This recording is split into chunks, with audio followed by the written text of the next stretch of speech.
जय माता रानी। दोस्तों, आप सभी को महाअष्टमी और नवमी की बहुत बहुत बधाइयाँ। फ्रेंड्स, आज की वीडियो में हम जानेंगे कि महाअष्टमी के दिन हम माता रानी का पूजन कैसे करते हैं।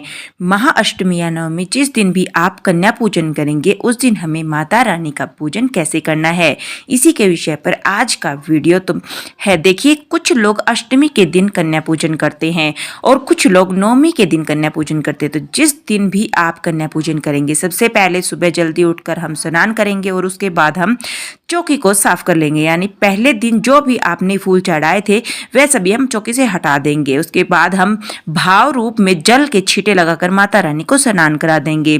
तो इस तरह से हम जल के छींटे हम लगा देंगे, शुद्धिकरण हो जाएगा। चौकी को हम अच्छे से साफ कर लेंगे। फिर हमें पूजा करनी है। देखिए, अगर आपने अखंड दीपक जलाया है तो अपने अखंड दीपक में आप घी डाल दीजिए। इसके बाद में हम एक दीपक और जलाना है आरती के लिए। रोजाना अलग से दीपक जलाते हैं। अगर आपने अखंड दीपक जलाया है तब भी हमें देसी घी का दीपक जरूर जलाना है। साथ ही हम सभी को रोली से तिलक कर लेंगे। गणेश जी को, माता रानी के सभी स्वरूप को हम और चौकी पर विद्यमान सभी देवी देवताओं को हम तिलक कर देंगे। अब देखिए, जो हमने नवग्रह बनाए हैं नवग्रह को हम सूखी रोली समर्पित करते हैं तिलक के रूप में, ताकि सुपारी है तो हिले ना। नवग्रह को भी तिलक कर देंगे। इसके बाद में हम सभी को फूल समर्पित करेंगे। चुनरी या कलावा हमने पहले ही दिन समर्पित कर दिया था तो वही रहेगा और इसके अलावा हम सभी चीजें समर्पित करते हैं। तो यहाँ पर हमने फूल समर्पित कर दिए हैं। जो भी फूल आपको मिल जाए वह आप माता रानी को समर्पित कर सकते हैं। इसके बाद हम भोग समर्पित करेंगे। तो भोग में पहले हम पान समर्पित करेंगे। अगर आपको मीठा पान मिल जाता है तो मीठा पान समर्पित कर दीजिए। मीठा पान नहीं मिल पाए तो पान के पत्ते पर लौंग, इलायची, बतासा और सुपारी ये रखकर हम माता रानी को पान समर्पित कर देंगे। तो यहाँ पर हमने पान चढ़ा दिए। पतासे के भोग पर हम चढ़ाएंगे। और अष्टमी नवमी के दिन जिस दिन कन्या पूजन किया जाता है उस दिन हलवा पूरी चने का भोग माता रानी को जरूर लगाया जाता है। तो हलवा पूरी चने का भोग हम यहाँ पर समर्पित कर देंगे। साथ ही जो ऋतु फल अवेलेबल हो आप वह भी ऋतु फल चढ़ा सकते हैं। तो मैंने केले का फल चढ़ा दिया है। साथ ही हम एक लोटा जल समर्पित कर देंगे। और देखिए, पूरे 9 दिन में किसी भी एक दिन आपको दक्षिणा जरूर समर्पित करनी है। तो मैं यहाँ पर दक्षिणा समर्पित कर दूंगी। इसके बाद में हमें छोटा सा हवन करना होता है। हवन के लिए गाय के गोबर से बने हुए उपले को हमने जला लिया है। अब उसमें से हम सबसे पहले घी की आहुति देंगे ताकि जो अग्नि है वो अच्छे से प्रज्वलित हो जाए। तो 2 घी की अग्नि आहुति हम डाल देंगे। इसके बाद में हमने हलवा पूरी समर्पित कर दिया है। उनका भोग हम अग्नि में समर्पित कर देंगे। कहते हैं कि अग्नि में जब हम भोग लगाते हैं तो सीधा देवी देवताओं को मिलता है। तो माता रानी को भोग समर्पित करने के लिए अग्नि में हलवा पूरी का भोग समर्पित करेंगे।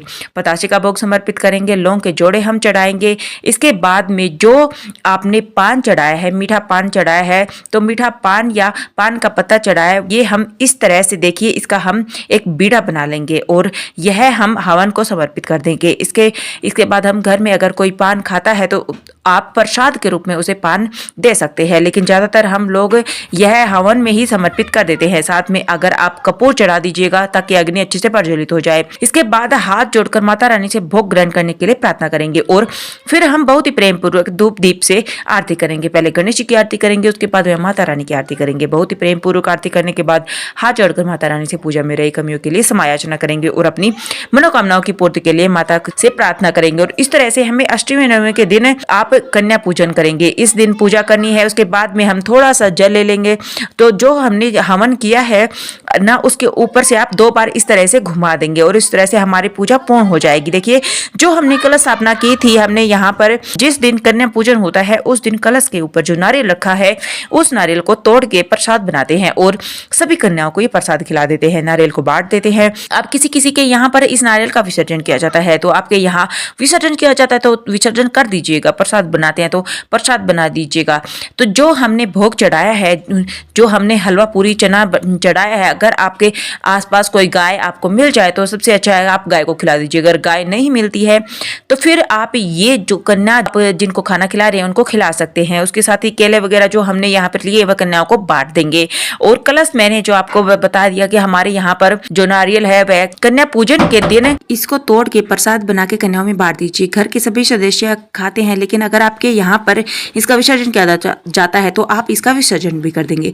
फ्रेंड, इस तरह से बहुत ही सरल तरीके से महाअष्टमी नवमी का पूजन किया जाता है। कुछ लोग के यहाँ पर कन्या पूजन करने के बाद चौकी उठा दी जाती है और कुछ लोगों के यहाँ पर चौकी की 10वीं तिथि को उठाई जाती है। माना जाता है कि पूरे 9 दिन तक माता रानी घर में विराजमान रहती हैं, तो 9 दिन तक इसे रखा रहने दे। आप पूरे 9 दिनों तक माता रानी की जोत जरूर जलाए, लेकिन अगर आपके यहाँ पर कन्या पूजन के बाद चौकी हटा दी जाती है तो फिर आप उसी समय पर यानी कि कन्या पूजन के बाद में आप चौकी को हटा सकते हैं। हमारे जो पूजा पाठ है उसका मूल रूप एक जैसा रहता है, चित्र के अनुसार थोड़ा बहुत बदलाव हो जाता है, तो आप अपने परिवार की मान्यताओं के अनुसार ही आप चौकी को उठा सकते हैं। अष्टमी नवमी की सरल पूजा विधि मैंने आपको बता दी है। आप कमेंट बॉक्स में अपने ओपिनियन जरूर डालेगा। आपको वीडियो थोड़ी बहुत भी यूजफुल लगी है तो इसे जरूर लाइक कीजिएगा। अगर आप माता रानी के सच्चे भक्त हैं तो हमारे चैनल को जरूर सब्सक्राइब कीजिएगा। मिलते हैं दोस्तों एक नई वीडियो के साथ में, तब तक के लिए जय माता दी दोस्तों।